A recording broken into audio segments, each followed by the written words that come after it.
ጤና ይስጥልኝ ክቡራትና ክቡራን የዩቲዩብ ቻናል ቤተሰቦች፣ ሰበር መረጃዎች መውጣታቸውን ቀጥለዋል። አስቸኳይ ፈጣን ሰበር መረጃዎች ዩቲዩብ ላይ ሲጫኑ ቀድሞ ለእናንተ መልእክት እንዲደርሳችሁ እና ዜናዎችን በፍጥነት እንድትከታተሉ የዩቲዩብ ቻናሌን ሰብስክራይብ በማድረግ የደወል ምልክቷን መጫን አትዘንጉም። ወደ ሰበር መረጃዎች። የኮንዶም ፋብሪካ ስራ አቆመ። የኢራን ጦርነት የህንድን ኮንዶም ምርትን አስተጓጉሏል። ህንድ ኮንዶም ለማምረት የሚያስፈልጋትን የስልክንና የአሞኒ ግብዓቶችን ለማግኘት በኢራን ጦርነት ምክንያት የአቅርቦት ሰንሰለት መቋረጥ ገጥሞታል። በዚህ የተነሳ ህንድ ኮንዶም እጥረት ሊገጥማት እንደሚችል ተሰግቷል። ህንድ 1.4 ቢሊዮን ህዝብ ቁጥር በመያዝ ከዓለም ህዝብ በብዛት አንደኛ ደረጃ ላይ ትገኛለች። ለራሳችሁ ስትሉ ሆርሙዝን ያዙ። ፕሬዚዳንት ዶናልድ ትራምፕ አሜሪካ በሆርሙዝ ሰርጥ ነዳጅ አታስገባም፣ ወደፊትም ልትወስድ አትፈልግም አሉ። ትራምፕ አሜሪካ በሆርሙዝ ላይ ጥገኛ ለመሆን ጠቁመዋል። በሆርሙዝ ሰርጥ ነዳጅ የሚወስዱ ሀገራት ሰርጡን መጠበቅ ይኖርባቸዋል በሚል አሳስበዋል። እኛ ፈጽሞ ከእንግዲህ ሰርጡን አንፈልገውም ያሉት ትራምፕ መጠበቅ አለባቸው፣ መያዝ አለባቸው በሚል ተጠቃሚ ናቸው ያሏቸውን ሀገራት ግቡበት የሚል መልእክት እንዲደርሳቸው አድርገዋል። ትራምፕ ጦርነቱን ለማቆም ሲፈልጉ እንዲህ አይነት ሀሳብ ሰጡ እንጂ አሜሪካ መተላለፊያው ተጠቃሚ ነበረች የሚል ተቃውሞ ተነስቶባቸዋል። ትራምፕ በጦርነቱ ዙሪያ ለህዝባቸው መግለጫ በሰጡበት አጋጣሚ ጦርነቱን ወደ ማጠናቀቁ ነው ብለዋል። በሆርሙዝ ቀውስ ሌሎች ሀገራት ትራምፕ አስተላልፈው ጦርነቱን ሊገቱ እንደሚችሉ የጦር አዋቂዎች ሀሳባቸውን ያስቀምጣሉ። ኢራንን በከባድ እርምጃ ወደ ድንጋይ ዘመን እንመልሳታለን። ትራምፕ የአሜሪካው ፕሬዚዳንት ዶናልድ ትራምፕ ኢራን እንደሚያወድሙ ዛቱ።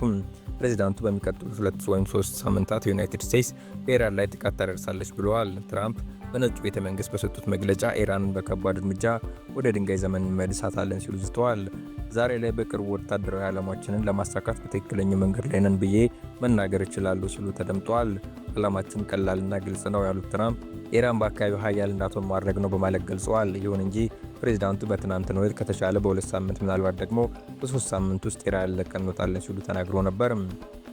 ከግማሽ ክፍለ ዘመን በኋላ የሰው ልጅ ዳግሞ ወደ ጨረቃ ጉዞ።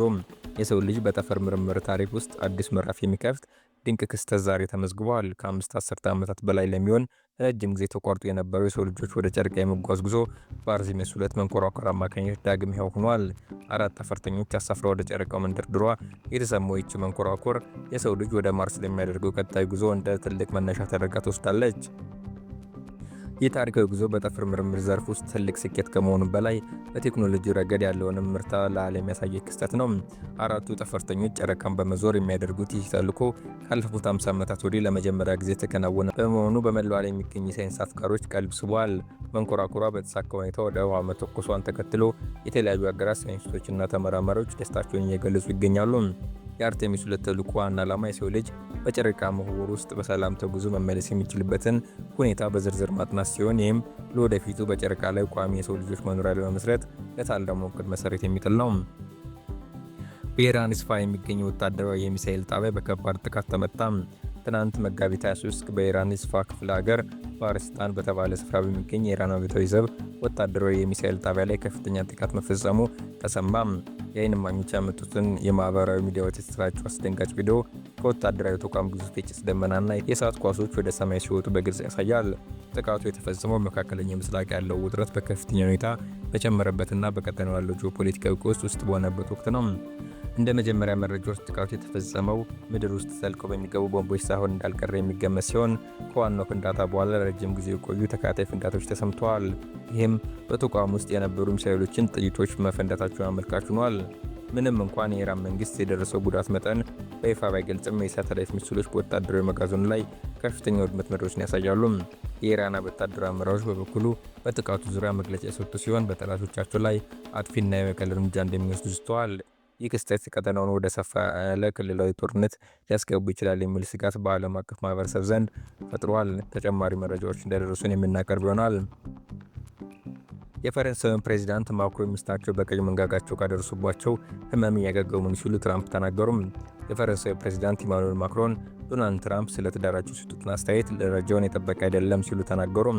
የአሜሪካው ፕሬዚዳንት ኢራንን ጦርነት አስመልክቶ ዋሽንግተን ብሔራዊ ንግግር እያደረጉ ባለበት ወቅት የማክሮን ባለቤት ብርጊት ማክሮን ባሏን እጅግ ክፉኛ ትጎዳዋለች በማለት አሁንም በቀኝ መንጋጋቸው ላይ ካደረሰችው ህመም በማገገም ላይ ነው ሲሉ ተደምጠዋል። ትራምፕ እንደ አውሮፓውያን አቆጣጠር በ2025 የወጣውን ቪዲዮ በማጣቀስ ማክሮን በሚስታቸው ፊታቸውን የተመቱበትን አጋጣሚ ጠቅሰዋል።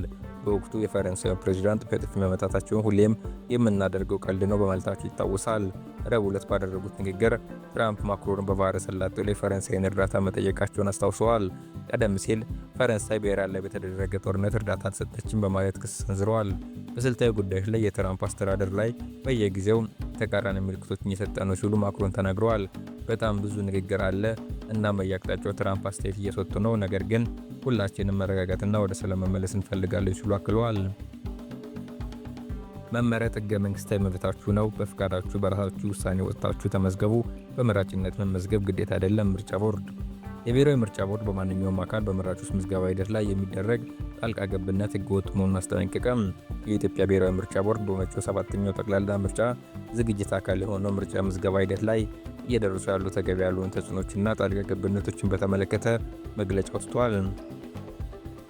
በዚህ መግለጫም እንዳመለከተው በክልሉ መንግስታትና በሁለቱ የከተማ አስተዳደሮች ስር ባሉ አስፈጻሚዎች አማካኝነት ቤት ለቤት በመሄድ ተመዝገቡ የሚል ቅስቀሳ እንደሚደረግ ጠቁመዋል። መመዝገብን እንደ ግዴታ በመቁጠር ጫና መፍጠር፣ የመራጭነት ምዝገባን ከማህበራዊ አገልግሎቶች ጋር ማያያዝ እንዲሁም የመራጭነት ካርድ ካልወሰዳችሁ ደሞዛችሁ ይቆረጣል በማለት ሰራተኞች ላይ ተጽዕኖ የማሳደርና ከስራ እንደሚሰናበቱ በግልጽ የማስፈራራት ድርጊቶች የተፈጸሙ መሆኑን በሪፖርተር ደርሶኛል ብለዋል። ማንኛውም አካል በየቤቱ በመሄድ ተመዝገቡ ማለት ወይም የመስሪያ ቤቱ ሰራተኞችን ተመዝገቡ ብሎ ማስገደድ እንደማይችል የገለጸው ቦርዱ የመራጭነት ካርድ ካልወሰዳችሁ ደሞዝ ይቆረጣል ወይም አገልግሎት ይከለከላል ማለት ህገወጥ ድርጊት መሆኑን አሳስበዋል። በመሆኑም ቦርዱ ይህንን ድርጊት የሚፈጽሙ አካላትና ተቋማት ለዚህ ይፋ እንደሚደረግና እንዲህ አይነት ተጽዕኖ ባለባቸው የምርጫ ክልሎችና ጣቢያዎች ምርጫ እንዳይካሄድ እስከ ማገድ የሚደርስ እርምጃ እንደሚወስድ አስጠንቅቋል። ዜጎች መምረጥ ህገ መንግስታዊ መብታቸው እንጂ ግዴታ ለመሆኑ ተገንዝበው በራሳቸው ፍላጎት ብቻ እንዲመዘገቡ፣ ካልተመዘገቡ ደሞዝ የሚያስቆርጥ፣ ከስራ የሚያስወጣ፣ የሚያስባርር ወይም አገልግሎት የሚያስከለክል ነገር እንደሌለ ቦርዱ በመግለጫው አረጋግጧል።